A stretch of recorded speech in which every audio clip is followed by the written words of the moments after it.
design. I actually was one of the designers on the original Xbox controller. Oh, really? Yeah. And I worked on not the new controller, don't get crazy, but the original big controller, that the first one it shipped with, which has its favorite fans and people who want to have me crucified. It wasn't my fault, because it was the engineers who, required the components inside for the thing to be that big.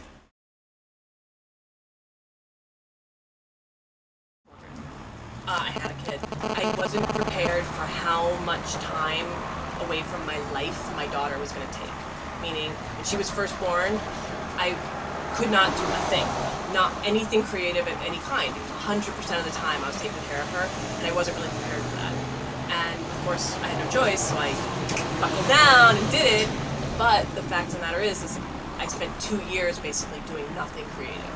And I grabbed some fabric, because I always had fabric around, wasn't using it at the time, but grabbed some fabric and I just zzz, like a crazy person, and made her like 3 dresses in about 20 minutes.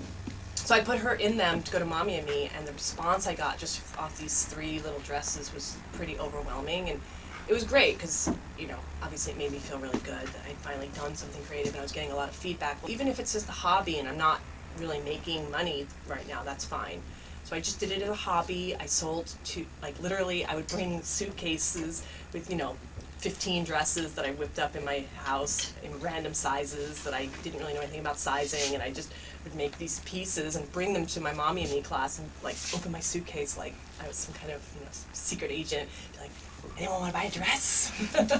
And people just started going a little crazy. The teacher at my Mommy and Me, who's now the director of my daughter's preschool, she was fantastic. She would say, bring them down, bring it down. And she'd set up a table, and she'd make me have my own little craft show at preschool. And I said, it's just a couple dresses. I don't know what I'm doing. And she's like, it's great, it's great, it's great. It was really encouraging, and moms were buying. And then the next thing I knew, I was starting to do craft shows. Just the really basic, Christmas craft show on the street kind of thing. And it kind of just went from there.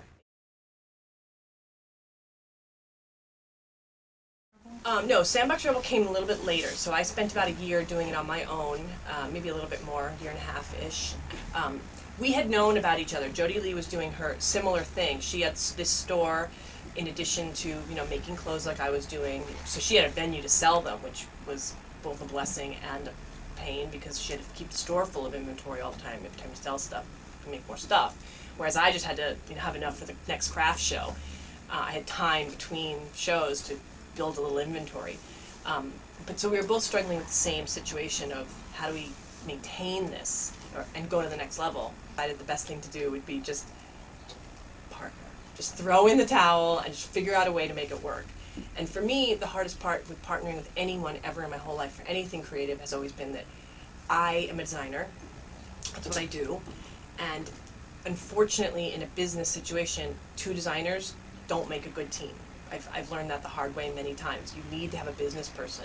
So the first thing I said to Jody Lee when we sat down together, I was like, okay, we can partner, but tell me what your favorite part of doing this business is. Because I know you're going to say design. Obviously, that's the most fun part, to me anyway. And the first thing she said was, oh God, no. Sales and marketing is my favorite part. I love selling the clothes and marketing them and taking them out to market and stuff. And I was like, we just immediately started working together. First thing we did was decided we needed, we knew what we had to do to take it to the next level, but neither one of us could do it on our own. So immediately we started deciding, getting our ducks in a row for how we were going to take it to the wholesale market. How are we need to put together an actual line with fabrics and the whole thing. We just kind of went from there. That's a funny story. In a nutshell, I was actually eeny meeny for a long time, and when I started doing it on my own, I was eeny meeny, and it was pick your very best one, and it was really cute. I was super excited about the name eeny meeny. I was really proud of myself. Unfortunately, a few months ago, I guess about 3 months ago, I got a letter from a company, well actually from the lawyers of a company in Australia who makes children's clothes, and they're called Eeny Meeny Miny Mo. Spelled completely and utterly differently, but they are wiping the world clean of anybody who even comes close to the words eeny meeny in any way possible. So they wrote me this incredibly threatening cease and desist letter, and basically said, "You're no longer eeny meeny, or we'll have you killed in cold blood on the streets." So I was super sad. I get a lot of comments that my clothes look European, which is a really huge, humongous compliment to me, because obviously I think European style is really fantastic, and I don't want it to look like the norm. I want it to look different.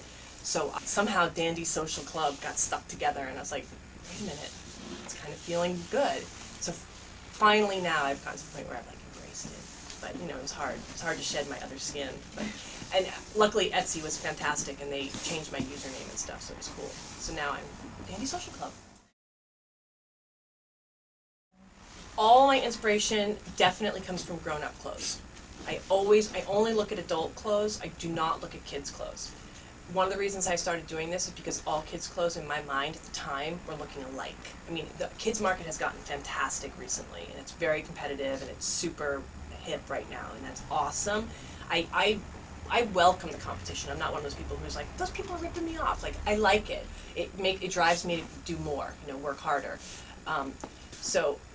But as a result, I don't look at other people's lines too much. I mean, obviously it's like thrown in my face often, because I'm in stores, kids' stores all the time, and I'm looking, but I don't take my inspiration from that. I solely take my inspiration from adult clothes, and specifically clothes that I'm wearing or Jody Lee's wearing.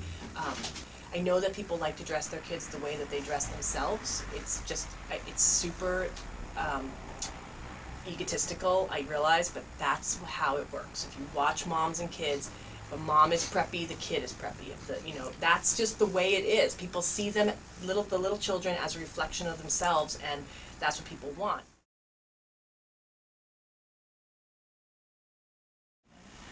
What I have to say to them is, you gotta find the time. Any moms who are watching this video, I know how hard it is to find time. I know. And you feel like every second is ripped away from you, because the minute you start to do something, the baby's crying. But if you don't do it, you're going to regret it. It's the only way to keep your sense of self to it. So I encourage moms to find even 15 minutes a day. If it's something that they're really passionate about, crafting something you're really passionate about, even find 15 minutes a day where you can be like, okay, I made that. Success. That's done, and I finished it, and I'm so proud of myself. A really simple project, anything, do a scrapbook with your kids' pictures or something creative, because it's scary if you don't.